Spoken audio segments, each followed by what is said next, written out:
Hola chicos, buenas tardes. In today's episode, I'm joined by two powerhouse voices, Fabio and Mari of Peña Co, for a heartfelt and honest conversation on what it means to show up for the immigrant community right now in this political climate.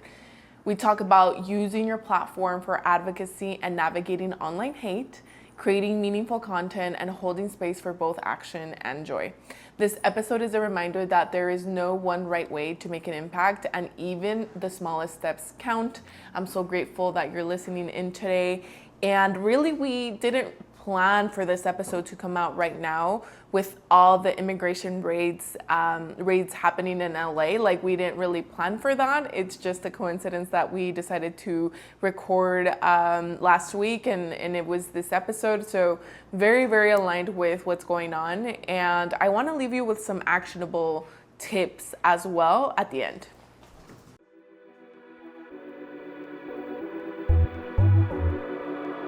Welcome to Empowermente, the headquarters of personal empowerment. Yay! Hello, Fabio and Mari. Thank you so much for being here and the time. I so appreciate you. I really wanted to invite you to have like an in-depth conversation about what is happening with the Hispanic community right now, because I know you all have been so vocal and so amazing at like just sharing your perspective. And so I want to talk about that, but I don't want to keep it like all heavy. I want to talk a little bit about you, your initiatives, and maybe some hope that we can have right now. And so I'm so excited. How are you all feeling today? How is your Monday going? Pretty good. Yeah. Pretty I good. think it's pretty chill Monday so far. We're just barely getting into the week, and so yeah. It's definitely felt like a Monday though. Yeah, it's a Monday. Thanks for having me. I've struggled through the day today, but amazing. So, for those of you listening that don't know, Fabio and Mari are amazing creators, and we connected several years ago. We've been connected for a long time, like part of the first gen community. And so I know you all are building Peña Co. And so I was wondering if you could please introduce yourself for people that don't know you, maybe a little bit about you, what kind of content you create, and then that way people know a little bit about you. Okay.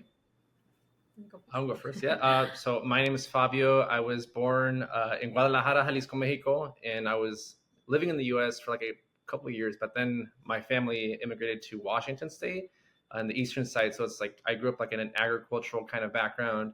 And I'm a first gen. I was like the first in my family to get a master's degree, and so I got my undergrad in Seattle, and well, I guess both degrees. But yeah, now I'm a content creator. Fast forward like all these years, and I do kind of a lot of content, a lot about like our Latino culture, a lot of being first gen, a lot of mental health advocacy, and just this year I've been pivoting a little to like political content, so stuff that's affecting our communities. Yes, amazing. Thank you for sharing. Congrats on the masters. That's huge.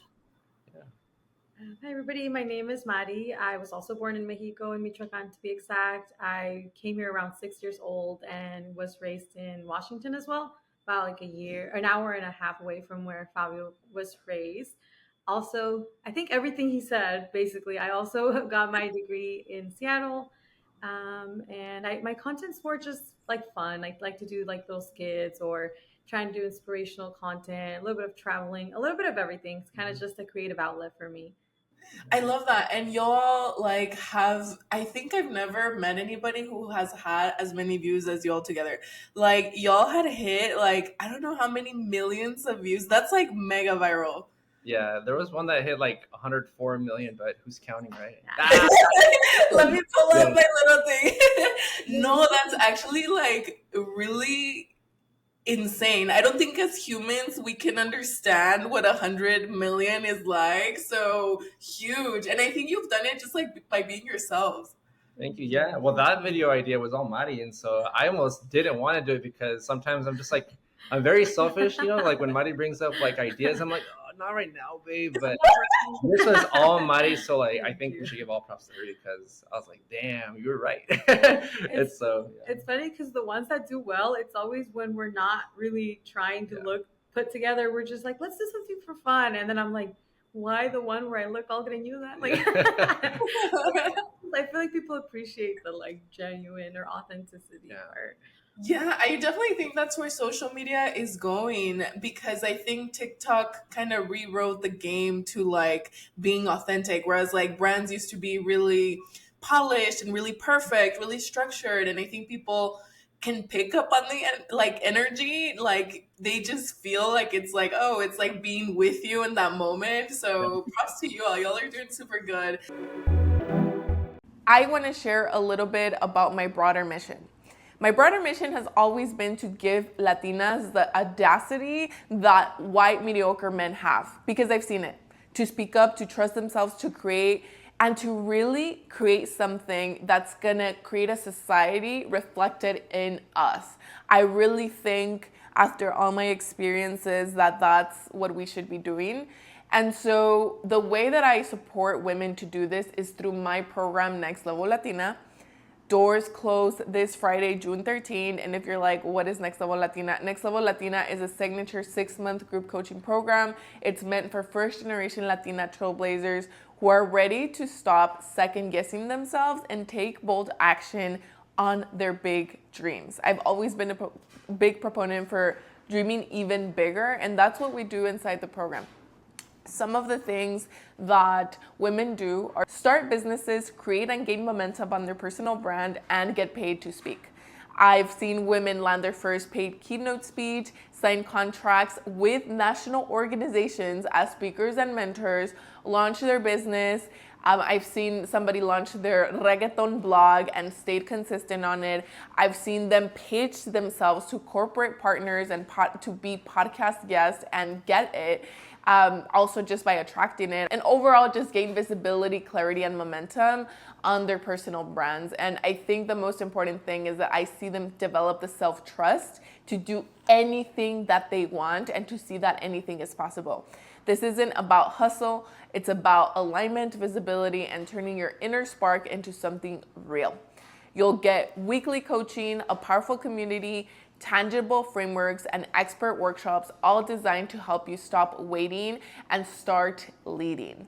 So if this sounds like something that you want to do, book your free consult call on the show notes. This is where we'll discuss a little bit more about your goals, some of the challenges that you're facing, and I really hope we get to work together. I've seen so many amazing women just flourish and create something really, really great, and it can only get better. So I really hope you consider joining. Thank you for sharing a little bit about you. And I want to talk, it's so important to balance, I feel, como que entertaining content with like impactful content when you have like a mission. And I feel like that's the most challenging part because you want to be impactful, but at the same time, the creators that are doing super good, the ones that are huge, they're really focused on entertainment, and it's like, how do I bring important messages that people want to hear without being like a doubter? I don't know. That's something that I struggle with. Do y'all like think about that?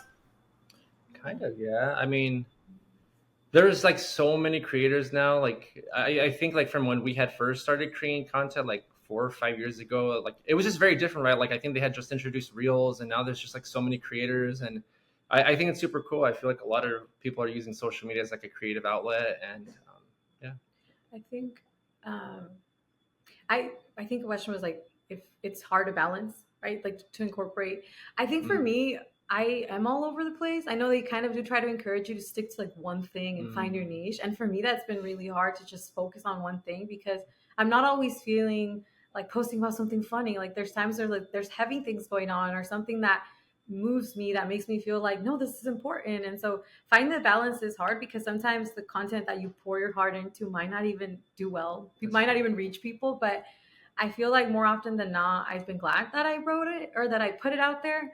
And so, yeah, finding the balance is hard. It's like some days I'm like, oh, I don't really feel like posting something funny when there's all these difficult things going on. Like I think it would be silly of me to not even try to write something. And then it's hard. It's hard to come up with something because, like you said, a lot of us, like we might not even know. I don't always feel really informed. And I don't even know what to say, but I feel like I need to find something to like, I don't know, speak up and use whatever platform I have to try. Does that make sense? Yeah, no, that's super insightful because many people think that when we show up, they don't get the behind the scenes, right? They don't get to know like how we wrote the script or like how much time we spent on it, or like if we hesitated to post. Like all you see is the post and that's it, right? So thank you for sharing that. And both of you have been very vocal about immigrant rights and just like the Latina community right now and all the political injustices. I know, Fabio, you said you've been pivoting your content more to be more political. What pushed you to start speaking out about that, like during this time? Yeah, I think for me, I think it really hits different this time around than like when President Trump was in office the first time around. Maybe because I'm just older, more aware, or maybe because I'm already done with grad school and I see more about like how it's affecting us and like people close to us. But for me specifically, I think it was, I can't remember if it was like right before the TikTok ban or right after it, when things just started happening all at once. So like there was something new every day. And, you know, as just like a user of social media, I follow a lot of influencers, a lot of Latino influencers, and I didn't see anyone posting about anything. And so I was like, is this happening? Like, or am I just imagining it? And so I think a lot of it was just like seeing how a lot of MAGAs and a lot of like just right wing people weren't afraid to really voice their true opinions and like and how they felt about you know, the undocumented community. And I feel like that really struck a chord for me personally, because you know we have a lot of family and close friends that, you know, are undocumented, and obviously they can't. There's a lot that may hold them back from like speaking up. And so for me, it was just kind of approaching it first from, you know, kind of like an empathetic and just human um, response to it, like not seeing people just having the heart, not really caring, and just seeing it as like black and white. And you know, a lot of the times, a lot of things are just complicated. And so, yeah. Yeah. I think for me, it was around the same time. A lot of people I grew up with were very vocal about how they felt, and I saw a lot of hurtful and hateful stuff written, and I was like, I what do you mean? Like, you know me, like I'm not this horrible criminal person. Like I felt like the need to almost like counteract a little bit of it with my own experience, or even just writing, because I felt like for them it was like a celebratory time, and for me it didn't Mhm. feel like a celebratory time. It felt like a very heavy, intense, hurtful, like a lot of things happening. And I don't know, I just felt that maybe if I post this, it'll bring a little bit of like, it will bring some awareness, or it will Mhm. highlight the fact that, hey, I'm not just a number. I'm also one of these people being affected either directly or indirectly by a lot of what's going on, the diversity, equity, and inclusion, everything. Like it was just a lot of things happening that I felt like people were just, a lot of people I knew in our community were not in our Latino community or Latin community, but in the community I grew up in. They were very vocal, very like hurtful stuff they were writing, and it just felt like personal in a way. And it felt like if I didn't say anything, it was just almost like taking power away as well. Yeah. Yeah, I kind of felt like something that was a personal attack and that they were talking to you and you're like, what the hell? Like that is not us. So that is so, so powerful. And I'm sure that it wasn't easy because, like, when you just think about like sharing politics, I feel like it used to be something where, and I think still, like, it's a little bit of a taboo. Like, when you say, like, oh, don't talk about religion or politics at work, right? Don't talk about money at work, it's things like that. I think it's still very much like a taboo. And same for me personally. I just felt like, especially during the election, I saw so many comments and like content that did not reflect our community, and it's like you guys are ignoring like the majority of us right now, like, yeah. And I feel like it was just so bad, and right now it's so bad still, like it's really bad. And so why do you think it's important, for creators, especially Latinos, to use their voice in this way?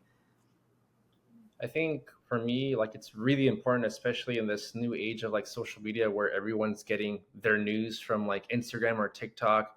The younger generations are looking to these platforms to, you know, be up to date with what's going on. But what I think personally, a lot of people aren't aware of or might not be conscious of is all the propaganda that's out there and all the misinformation. There are a lot of creators who are right wing creators. Right? Their niche is, you know, conservative content, Trump content, and they're sharing content on things that are going around, and a lot of it's not even factual. And so I think it's very important for us to speak up, to use our platforms to, you know, speak up for our communities, for those who can't. And so I think it's very important. I think for me, it was also like highlighting that we're not just some number or some, like, I kind of like attaching a story to what's going on and making it visible from like a more human perspective rather than just like, I don't know, sharing like the newest political thing that is going on. Like, hey, this is my story. I don't know, kind of just putting a face to a number, because a lot of times it does seem like there's all these billions and numbers all being thrown around, and it's like I feel like sharing our story kind of may reach people, more people than maybe feeling too scared to talk about it. It is really scary because you see all sorts of threats, also all sorts of mean comments. But I feel like with my privilege, I feel like it's almost my responsibility to share if I can and if I'm able to.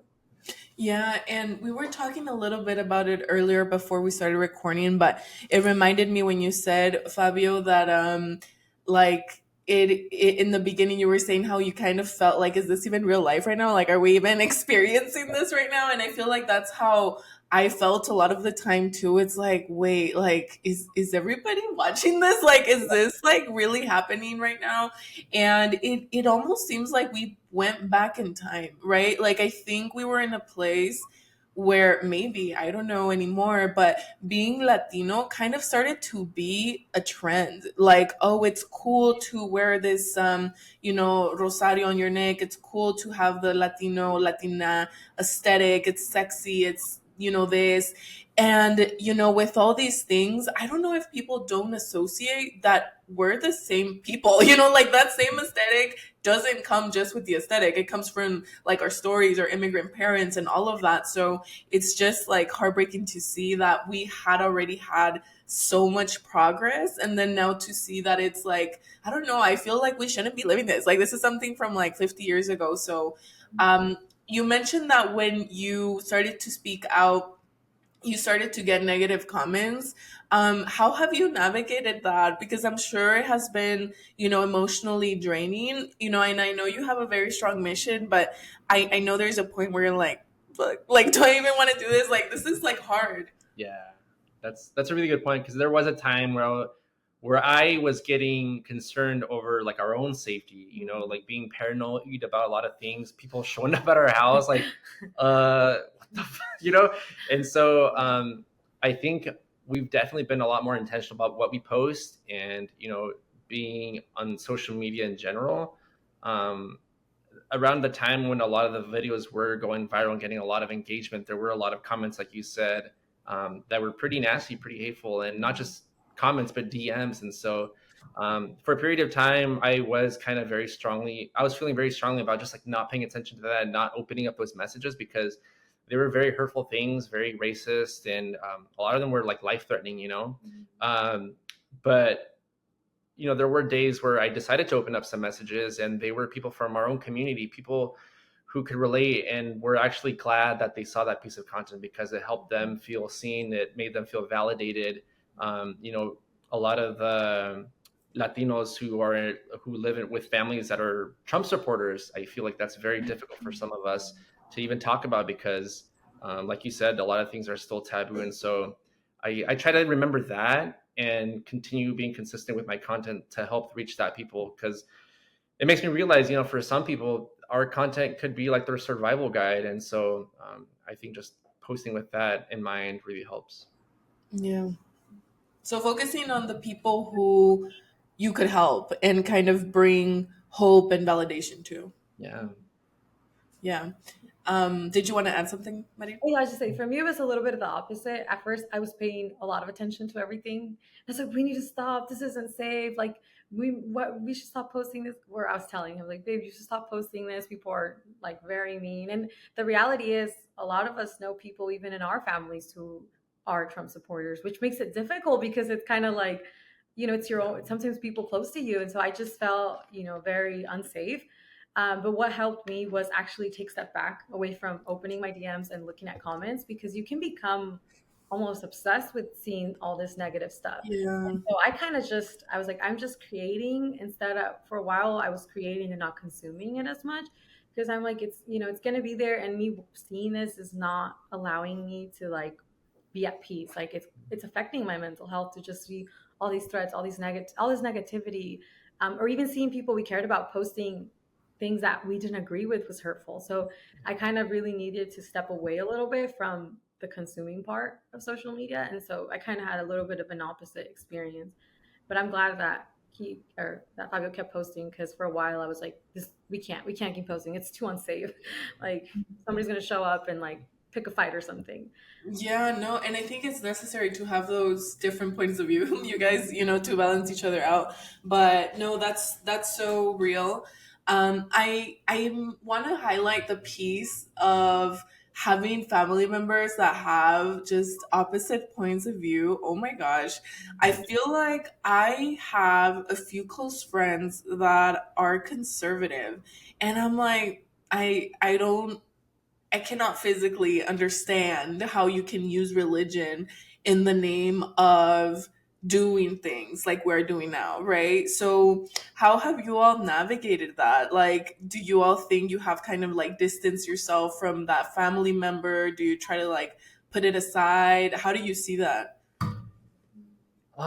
That's a really good question, and honestly, that's something that I'm still kind of figuring out. I think it's kind of caused some friction, I guess you could say, between my parents specifically, because they follow me on Instagram and no, they follow me on TikTok. Both my parents do, and it's kind of hard because sometimes it's like, how do you explain how some certain social media works to your parents, like which is like they're a different generation, and sometimes I think it's easy for them to like not understand like a message, or like not understand like why I posted something. And there was one TikTok, I guess quite recently, that my parents felt very I guess offended by, because I had used like a last name. And I wasn't speaking about anyone in particular, but I feel like they were kind of upset because they know people with that specific last name. And I wasn't targeting that towards anybody, but the point of the message was kind of to just draw an example that it could be anyone. It could be your own family, and so I think having that having explained that with my parents, that was kind of a little difficult. But I feel like they've definitely um, they've been learning along with us. Like, I think we've all been learning together on how to approach this and how to be mindful of others. And yeah, so it's something that we're still figuring out. Um,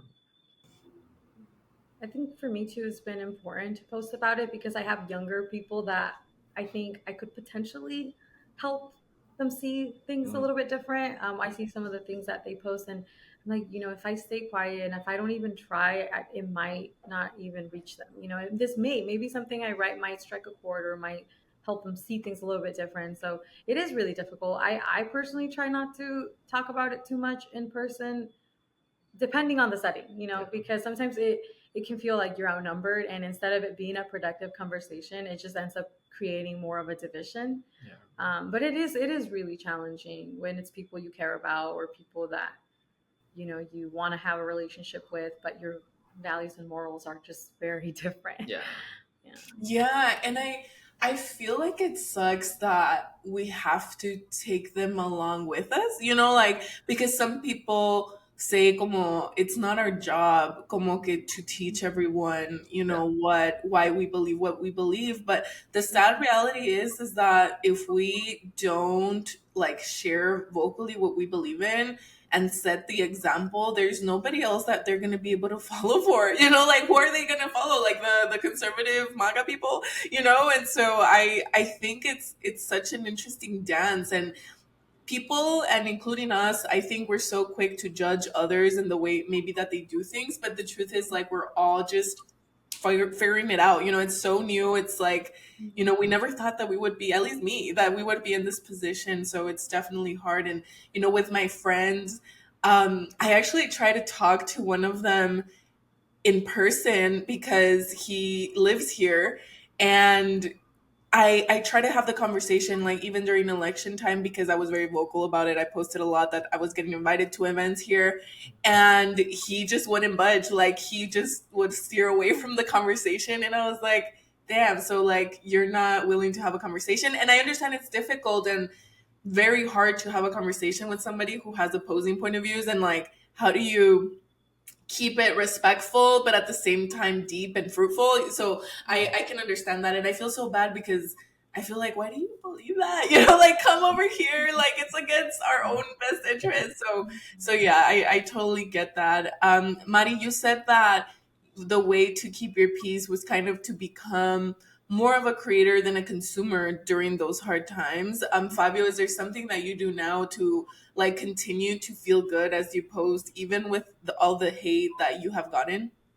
Yeah, I think over the last few months, I realized that, using my platform, to use my voice to speak on what's going on, I think I would rather continue speaking on it than just turn a blind eye, because now that I'm aware, I personally can't just ignore what's going on, because, I'm being affected, families being affected, a lot of close friends are being affected. And so for me, it's, I guess, kind of like Mari is like focusing on the creating part. Because if I do like go down a rabbit hole and start consuming all these like negative comments and all this, stuff that's not good for my mental health, it's gonna just like put me like in this uh, state of paralysis, or just, I don't know. So. No, yeah, that's a good point. Um, and so now that you have like experience like sharing that, espérame, iba a preguntar, estoy viendo la pregunta y luego iba a preguntar otra cosa, pero like somebody grabbed the thought and just took it. I was like, wait, I was gonna say something. I think, we're gonna move more to like the content piece of like in general, but I wanted to segue. Okay, ya me acordé. Okay, so I feel like we're all learning along the way, especially with elections. Now, that we're like 6+ months in of this administration. I mean, we've had to learn a lot because they're just trying to like pretty much there's a specific name for it where like they just try to bombard us with like attacks and like news and all these things. What do you think have been some of your learnings as you've become more well versed in politics and advocacy? For one that I can remember right now, has been to participate in local elections, for example, which I feel like most people, even if you're educated and well versed, you don't really think like, oh, let me make some time to look up like these political candidates that we have the option to vote like on a yearly basis. So I'm wondering like what kind of things have you guys learned that are useful in times like these? Because like I think advocacy is so important and using your content is so important, and you're learning so much along the way too. Yeah. I can go first. Let's see. I think for me, especially because I started getting into political content this year, I think what I would want to do is to normalize kind of like the I don't know, and let's find out, because I'm not an expert on politics. To be honest, I didn't really care about politics for the longest time until it started affecting me. Like, I kind of can't ignore it now, because it's kind of just like a part of being aware and fulfilling your responsibilities as a content creator, someone with a platform. And so for me, it's kind of taking away that shame. And so when someone doesn't know, the last thing you want to do is to shame them for that, make them feel bad, because then that's just going to push our own people out. And I think it's kind of like inviting others to the conversation and planting that seed. And so we know that like as creators that like when we post a video, it'll get a certain amount of reach, but then after that, it'll kind of just like stop. And so I think just kind of having like the consistency of like putting that content out there will help people become more informed. And so I think that's important itself.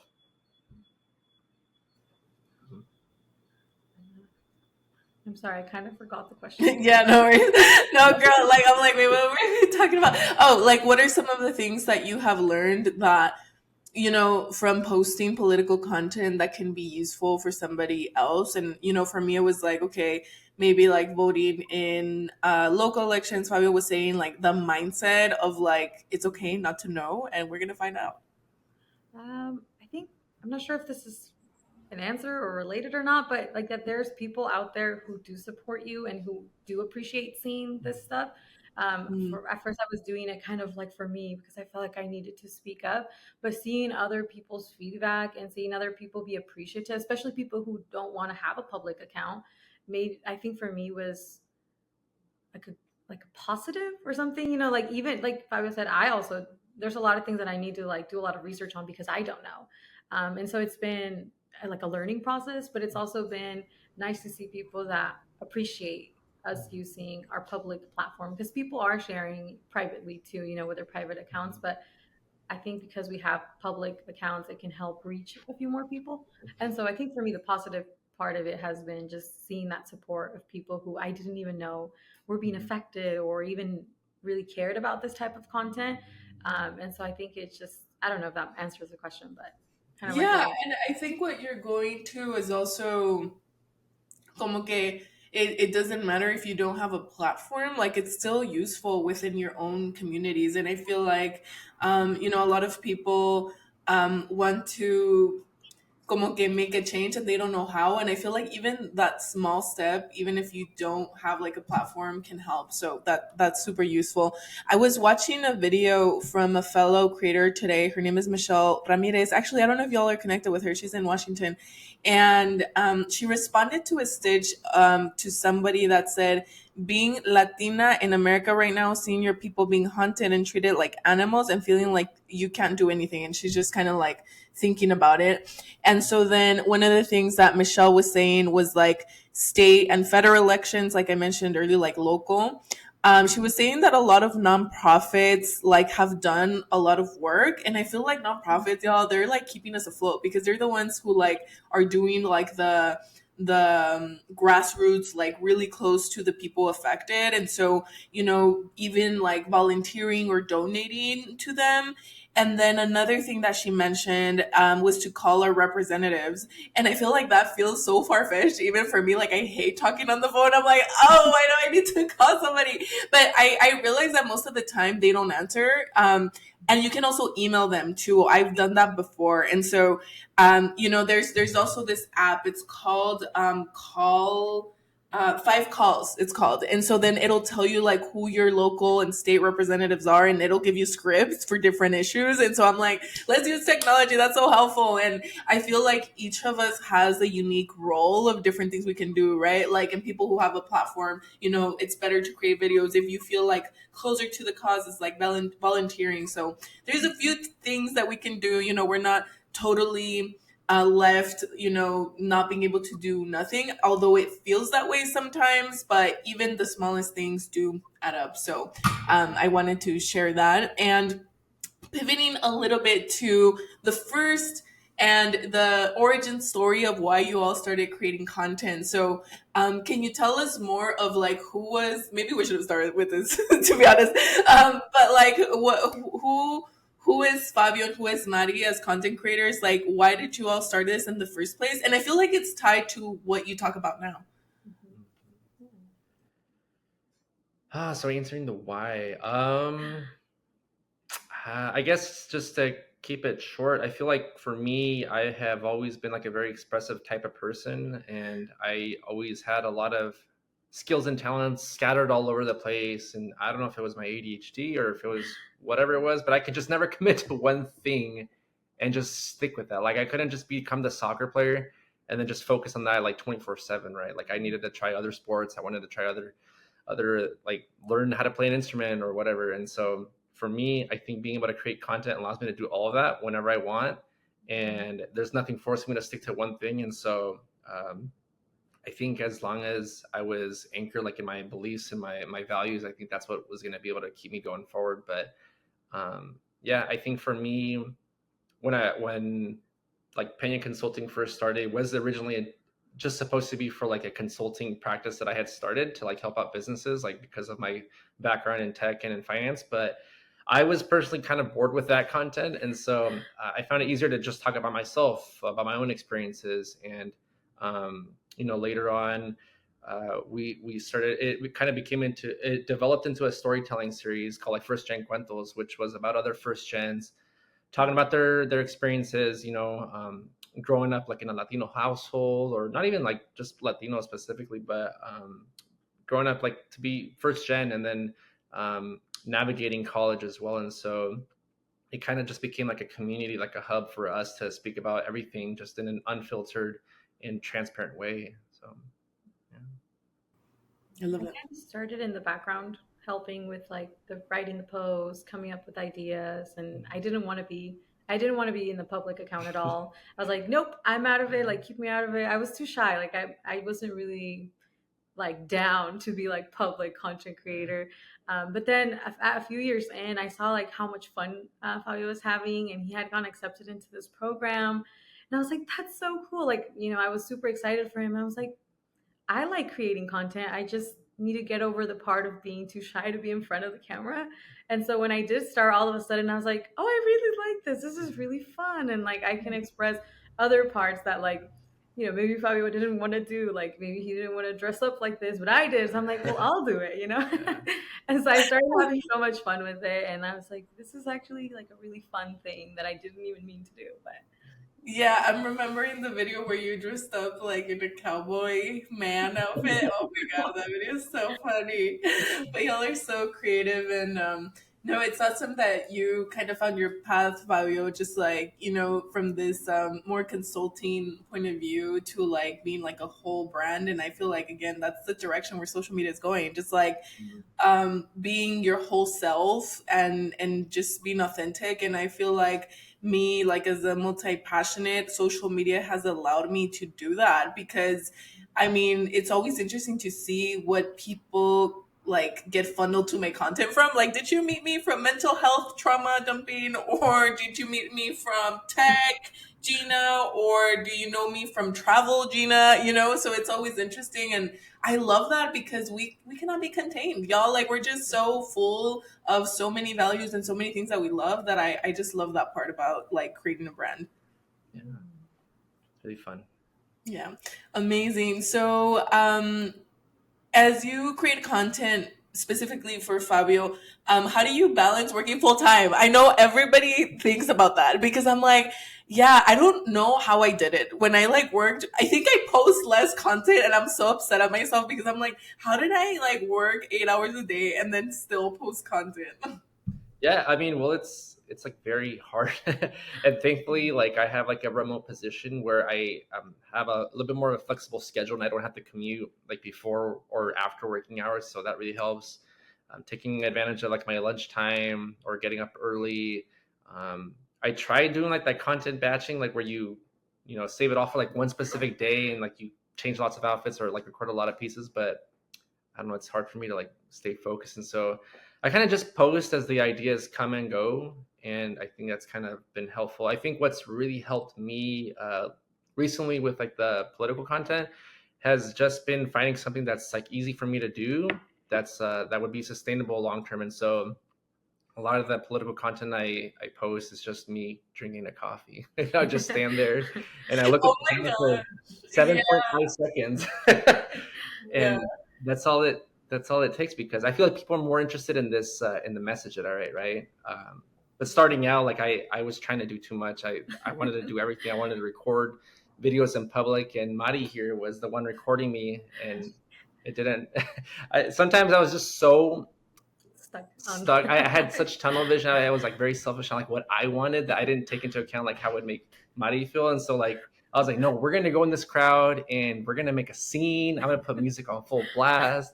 And I feel like that was like it worked for some time, but it definitely was it wasn't sustainable. And so I think finding something that did work like long term, I think that's really helped. or like the 110-degree weather, and I was like, it's so Oh hot, yeah, babe. in the weather. He's like, no, one more take. I was One like, more I can't do it anymore. We record content like when it's been like super hot or like Super super cold. cold, because like it snows here in Washington. And Yeah. so but I think we've it's brought us closer together, like in our marriage, because like we know how we work now. We'll respect each other's boundaries more. We'll communicate more on like what we want. And so if anything, I think like it's helped us. I love that. It has been a way to get to know each other in a different way. That's Yeah. awesome. Me and Jose, I feel like we fight the most when we're like doing business. I'm like, this is a great learning opportunity for us, because like, yeah, I think we have a lot to learn from each other in that way. And for you, Mari, I know that you've mentioned you want to focus more on storytelling and to invest that hard into your content. What has that looked like for you in the past few weeks? Well, I've always kind of liked doing I don't know, let me backtrack a little bit. In college, I had an organization that kind of highlighted stories of students. And so I felt like that was something that we kind of brought into Peña Co. That was really something that I've always kind of been passionate about, like telling stories, telling cuentos, and not just like my own, but also like other people's. And so it's something that, because I also really like to write, I've enjoyed doing. I don't know if that kind of answers the question or not. Yeah, I'm thinking because I know that you started your Substack, so then I know you've been like you are going more into depth, right? Which is a little bit different. At least I don't know. I feel like with my content, I try to be so deep, and I'm like, I feel like I need to be more digestible, like in short form videos. But I feel like with writing, you can really go into that depth. Yeah. No, yeah, I think it's nice because I honestly do feel like sometimes, like you said, on social media, it is more digestible, and like I'm kind of like you, where I want to go in depth, and I want to, even if I don't have all the right fancy words to express myself, like I want to put it out there, and even more just for myself. Like I didn't even know that Substack was like a public platform when I first started it. I was like, oh, I'm just gonna write away whatever comes to mind because I love writing.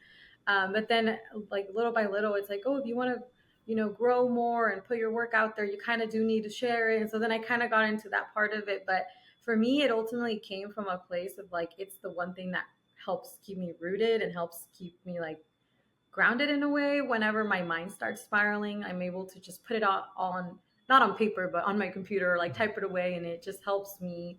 And then sometimes I find content from what I wrote for myself that I'm able to share.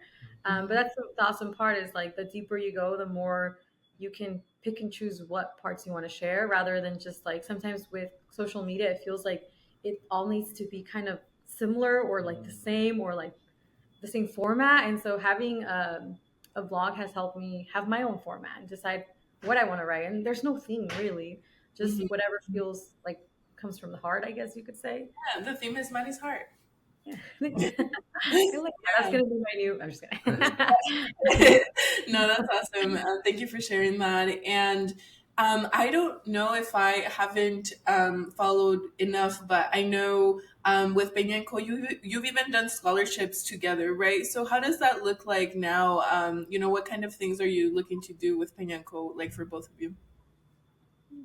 Yeah, I think providing those resources is definitely like a big part of our brand, like Peña Co, because we were both first generation college students, and we were both like the black sheep of the family. And so I think going to through those experiences, I guess kind of in a way sucked, No, it wasn't all bad, but we saw the struggle, and we definitely wanted to give back to like people who are going through the same thing, through like a lot of other people of other communities. And so it's kind of like a way of us to give back. We didn't do the scholarship this last year just because of timing with a lot of different things going on, but it's definitely something we're going to be picking back up. We have a lot of great plans for it, actually, and so it's something that we're excited to continue. Yeah. No, that's super exciting, amazing. And with all the talk that we had from the beginning, so we talked about like your political content and all the good things and the negative things as well. And now with like more encompassing of your brand and also Peña and Co, which is your business. What kind of impact do you hope that your work leaves?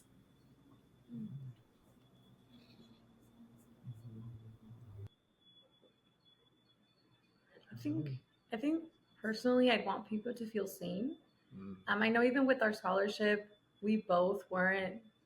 Hopefully, I'm not speaking for you, but I know in college I wasn't like, I struggled a lot in college. My grades weren't the best, and so I remember it's like, when I graduate, I want to provide scholarships for people who are just making it through, or even if they're not the top student, because a lot of scholarships did have GPA cutoffs and requirements.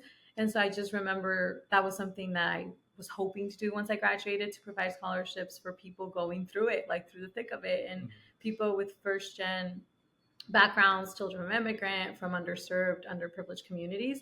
And so I feel like that's something that the reason why the scholarship meant so much to us, because the emphasis wasn't on picking the top student, even though they are very deserving. It was more like creating a few more opportunities for the rest of us. And so I think for me, I want people to feel seen, to feel valued, to feel that they matter. And just because this traditional system didn't highlight their skills doesn't mean that they're not amazing, talented, wonderful, and capable. Yeah. I love that. It was like alchemizing your own experience and like paying it forward. So absolutely love that. And as we wrap up, for anybody who wants to take it, what's something that's giving you hope right now? That's a good question. I think, gosh, that's such a hard question. I did not prepare for that one. I don't know. I mean, I guess I don't know if it's related, but just the fact that it's summer. I think for me, like, I think both of us, well, probably more you. I feel like the weather does kind of like influence a lot of our emotions. And I think when I started getting into the political content, which was like in January, it was cold here in Washington, very cloudy, and everything felt so depressing and sad. And so, like, just to see, better days coming ahead, I think that gives me hope. People using their platforms to speak on what's going on, I think that's only gonna be good for all of us. And so, yeah. I think same. The weather has been awesome. Just being able to go outside more and spend time outdoors has been so nice. We ended up, because of everything going on, we like forced ourselves to go on walks in the rain and in the cold. But it's different, because part of us, it's like the whole time we were just shivering, but it was still really nice. But I think just having nicer weather, and there's a lot more like celebrations coming up with families, and just some other personal stuff we're going through that I'm like really excited for. But yeah, definitely the sun. I love that. I feel like in Phoenix it's a little different because I feel like Phoenix gets to be like 120 degrees. And so then I feel like it's the opposite here. Like people in the summer like don't want to go outside because like you'll melt. So it's a little bit different over here. I think in the majority of the places like, okay, let's go outside. But I think it's so real. And I feel like really we forget that we're so connected to nature. Like we're all kind of connected, and I do feel just like the extra endorphins that we get from being in nature can help us be better people and see things in a better outlook. So I love that. So thank you so much for your time. I appreciate y'all. How can people support you or get involved with Peña Co? Well, they can follow us on social media. So that's one, at Peña Consulting and at Mari Garcia. When we have our scholarship coming up, if you guys can share, or if you have anybody that would like to donate, we do crowdfunding too, so people can make individual contributions, or I don't know if there's ever any resources helping spread those or share those. Yeah, I love that. Well, thank you so much. I appreciate you. Any other thing that you would like to share before we stop the recording? I don't think so. Thank you for having us. Yeah, thanks, I was Gina. super nervous, but I'm so glad we did this. So thank you. This is nice. Our first podcast as a couple. So yeah. Dang, that's the first one. Yeah, no, I love it. I feel like it was a topic that both of you are so passionate about. So I thought it was important. So thank you for making the time. Let me stop the recording. Okay, bye everyone. I hope you enjoyed the podcast. Let us know what you think. What feedback do you have? We want to hear from you, and we so appreciate you. If you listen this far, thank you. Whether you're a creator, an ally, or simply somebody who cares deeply, there's a role for you, whether you're directly affected or not. I'm going to give you 5 tangible ways that you can start supporting the immigrant community right now. Number 1 is to donate or share verified resources. I personally put LULAC on my Instagram bio for donations, and locally I support Aliento AZ. 2 is to check in on people, on your loved ones, on your community. Emotional support really matters right now. Number 3 is to rest and nourish yourself so you can keep showing up sustainably. Rest matters. You matter. You need to be good so that you can help other people. 4 is to use your platform, no matter how small, to amplify real stories. And 5, call your representatives using the 5 Calls app. It gives you scripts, and don't worry, sometimes you just leave a message And those are 5 tangible things that you can do right now. We are not hopeless. We are powerful. And our small actions of showing up will make a difference. I'm so proud of you. You're doing amazing. You just have a natural response to what's going on right now. Y les mando mucho amor.